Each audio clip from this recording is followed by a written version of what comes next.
This video goes over how to enter an admin unit assessment plan into TracDat.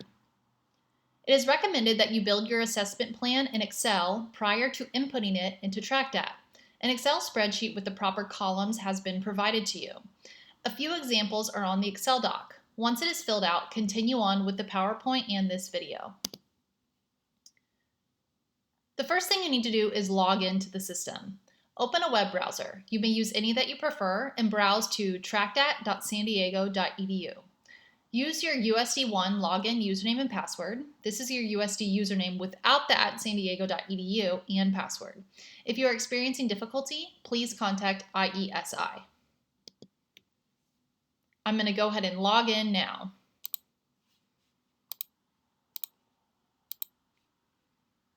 Perfect. All right, so when you log in, you're brought to this screen. The first thing you need to do is select your administrative unit. So we are playing with this test unit today for the sake of the video. So that's what you're going to do from here. You will be brought to the home screen. This is the home screen, home. Because there's no unit, there's no plan in here for this particular unit, nothing displays. However, if we had selected a unit that already did have data in there, it would look something more like this as the home screen. So yours will eventually look more populated, but right now, since you're entering data for the first time, it's going to look like this. And on the left are all of the menus that you can go to when you're within your particular unit. So I'm going to utilize the system as we walk through this video, and occasionally I'm going to refer to what PowerPoint slide that we're on in case you're utilizing the PowerPoint as we go to. So currently we're on slide 4.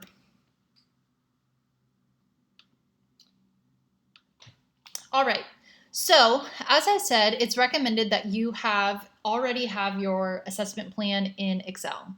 So we are now on slide 5. The first place that you want to go is you want to go to Admin Unit General Information. And this is where you can add general information about your particular assessment process for your unit. So what you need to do is click this, Edit General Information. And on the Excel spreadsheet on the second tab, you should have already filled out your statement of purpose in the functional areas. So I'm just going to go ahead and edit copy, edit paste. And I'm just going to paste that one just so this video doesn't end up getting so long, but you can edit, copy, edit, paste into all the fields that we end up going through. Okay, then you click Save and click Return.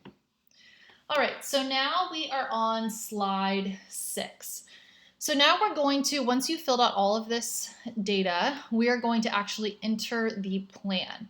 So click Admin Unit Planning and click Unit Plan. And here you can enter goals or outcomes. So you can use this green plus sign to add a goals and this green plus sign to add an outcome.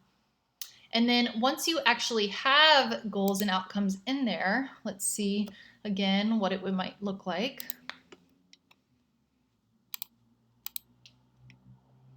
You would be able to also utilize these features. So this is a goal that's been added. You could utilize these features to edit and delete. You can also drag and drop to reorder. So let's go ahead and go back to the one that we're working with today. And so we can add them from the start. Alrighty, so before we add them, I want to clarify what the difference is between goals and outcomes. So goals are broad general statements that are not directly measurable.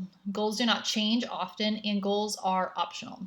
So for example, you may have a broad goal of diversity. You can also define this goal if you'd like. So for example, the diversity goal focuses on the exploration of self in relation to others from similar and differing backgrounds.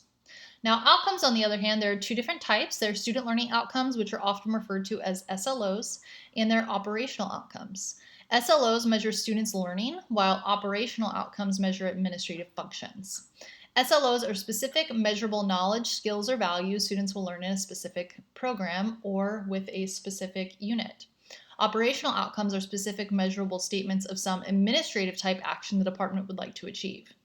Outcomes are measurable, and when used together, can be used to help assess a broader goal like diversity. So outcomes are measurable while goals are not measurable.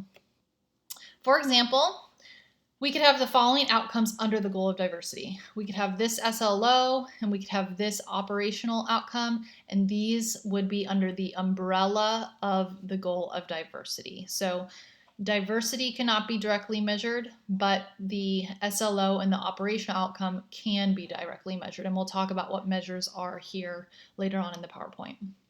And again, while goals are optional, outcomes are not and must be used. So this might be a visual that might help you. It goes over exactly what I just said, but you can have goals, and goals are optional. And then you could have outcomes. And so the outcomes essentially can add up to a particular goal. And then the outcomes are the ones that actually have measures. They're measurable. So this has a measure, this has a measure, this has a measure, this has a measure. And some outcomes, even if you want, you can have multiple measures. So goals are optional, but there are some benefits of using them. Goals can be used to group like outcomes together. For example, these are like outcomes, these are like outcomes because they fall under particular goals. And that's helpful if you want to run reports, if you only wish to see outcomes that are associated with a certain goal. You'll also be able to relate each goal to other goals of the institution. So for example, if your unit has that goal of diversity, you could link that up to USD's institutional goal of strengthening diversity, inclusion, and social justice. Some other examples of what you might want to link up to, you could link your unit goals up to institutional goals from the strategic plan, institutional outcomes, co-curricular outcomes, etc. All right, so let's go ahead and suppose you'd like to enter a goal. So let's go to the system and do that. So I'm going to hit escape and go back into the system. We are on PowerPoint slide 10. So under your unit plan, you would just click this plus sign to add a goal. In goal type, go ahead and select what is most applicable. You may also need to have something entered by IESI unit, and if you do, because there's not a selection that works for you, please email IESI to add a goal for you. All right, so we have this in our assessment plan. So we have this, we've already clearly stated that we have a goal of diversity, and we've given a definition of that goal. So I'm going to go ahead and put that in the system. Save and return. Perfect. All right, so you may have multiple goals, but again, for the sake of keeping this video short, I'm just going to enter one. If you have multiple, please go ahead and pause this video, enter the rest of your goals, and then we can move forward. Okay, so now we are going to enter an outcome. So we are on PowerPoint slide 11. Entering an outcome is not optional. This is required as part of your assessment plan. So to enter outcomes, you can click this Add Outcome button. And here, all this information comes right from your Excel spreadsheet. So let's go ahead and edit, copy, edit, paste.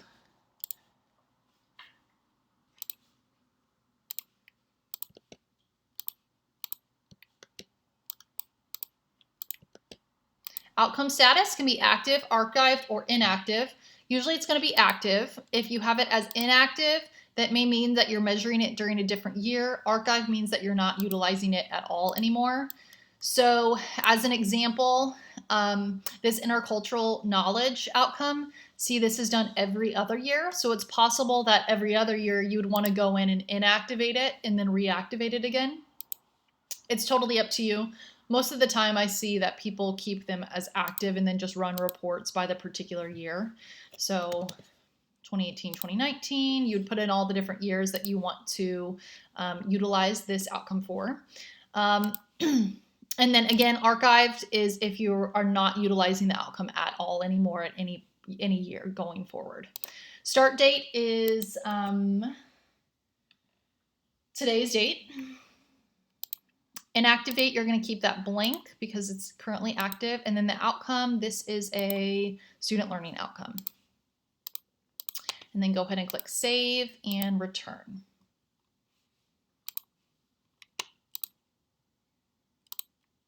All right, so now we are on slide 13. That's great. So if you have more outcomes to enter, please enter them now. After you do that, please take a break. So because at this point you've added your goals if you wanted them and also your outcomes.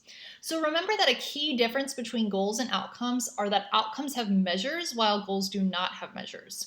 So after this break, in the next step, we're going to add measures to the outcomes. So please pause this video, take a break, come back, and then we'll add the measures. Alrighty, welcome back. Let's go ahead and add measures to our outcomes. So this is the measures main screen. So here we are, we have selected our unit, we're at the admin unit plan and we're at the unit plan. If we want to add a measure, we're going to click this plus sign. Let's go ahead and look at the PowerPoint to see what it would look like if we already had a measure in there. So you can see that there's an outcome of diversity and then there's a measure associated with this particular outcome. And so if you wanted to add another measure, you could click the plus sign. If you wanted to relate a document to the measure, you could click this. If you wanted to add an assignment to the measure, you could click this. So we'll go through all of this here in a minute, but this is just kind of big picture what the main measures screen looks like. So let's go ahead and add that measure. So we're at this screen, and let's click this plus sign to add a measure. So here we are adding a measure to this intercultural student learning outcome.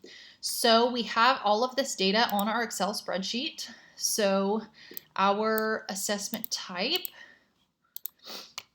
our measure right here, we're going to say our measure is a focus group. And so let's choose the assessment type that's most applicable to that.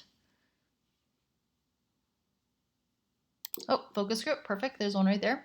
And you could add more details here. Focus group with 8 to 10 students in their senior year or something like that if you're interested. Benchmark or criterion, this is when it's going to be measured. I'm sorry, that's not when it's going to be measured. Here's right here, the benchmark or criterion right here. And then if you wanted to put when it's going to be measured, different units do it different ways. What you could do is you could put it up here. So we're going to have this focus group after the students take a field trip to Tijuana. Or I've also seen different units put it down here in the notes section as well. So that's fine as well. And then go ahead and click save and return. And if you feel like putting any sort of strategy information, you can. It's not necessary. This is usually used in the strategic planning section, but you're welcome to if that makes sense for you. And then so we click save and then let's click return. So now we have a measure that's been attached to our outcome. So we are on slide 16. So now what we're going to do is we are going to relate a document. So we want to upload a document that shows evidence of this measure being completed or provide some sort of documentation about that particular measure. So what we can do is click related documents and click relate document, this little wrench right here. And we can upload something that relates to that measure. So for instance, we might be able to upload like a program flyer about the focus group, asking folks to participate, or we might upload maybe the questionnaire of the focus group, or we may upload a rubric, something that's related to the particular measure. So let's just go ahead and upload something. So we click to document repository, we click this plus sign, and then click to browse. So it looks like I have a program flyer and I have a rubric. I don't know if I can upload both at the same time. Choose rubric. And then go ahead and click save and relate and then click complete. Oh, it just did one. I must have not clicked save or something. Anyways, you can see that the related document has been attached to this measure. All right, so now we are on slide 18. So we're still under this particular outcome. We have this intercultural knowledge outcome. We have a measure. We have documents to support this measure. Now we can do an assignment. So assignment, this is not what you think of in terms of as a student assignment. What this actually is this is an assigning a USD employee to report out on this particular measure. So, for example, you may have someone who is leading this focus group and you want to assign it out to them to submit results when they're completed with the focus group. So what you can do is click this wrench by this assignment. And we're on slide 19 of the PowerPoint. And you can assign this out to someone to complete. So whoever's running this focus group. So assign out to whoever, and if a particular if they're not showing up, whoever you want to assign this to, email IESI and we can get it added for you. So this is literally going to be an email that goes to this particular person. So Dr. Giddens is going to receive an email saying with the subject line and with these notes and instructions. So you may be interested in putting something at the top. Dr. Giddens, please remember to submit results of your focus group after its completion. And then Dr. Giddens will be able to refer to this information to be able to be like, oh yeah, okay, that's what I'm doing. Okay, repeats. This is how often you want Dr. Giddens to be able to submit the data. Usually this is left at once. What you want Dr. Giddens to provide. So usually this is left here, related document, results, and action. And where you want, if Dr. Giddens uploads a document, she might end up uploading the transcript, for example, from this focus group, where you want her to be able to save to. And this is usually just kept right here too. And then email assignment to assignees. This emails it out to Dr. Giddens and this CCs you. So you're the person sending the email, so this will CC you. And then the due date is important. So this is when Dr. Giddens needs to complete it by. So let's just say this was something that happened over summer 2020. So you want to give her till the end of summer 2020 to complete it. So you click save. Once you click save, Dr. Giddens is going to get that email and you're also going to get CC'd on it. And then I'm going to go ahead and click return. Alrighty, so now we are here. Let's see where we are.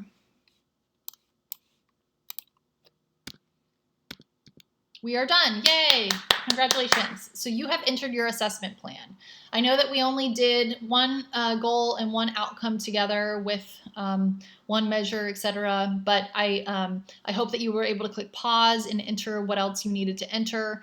And to make sure that you entered it all correctly, I do recommend that you run a report to be able to ensure that everything that you had in your Excel spreadsheet actually came into the system correctly. So what you can do is you can go to reports, standard reports, and you can click the run the assessment unit plan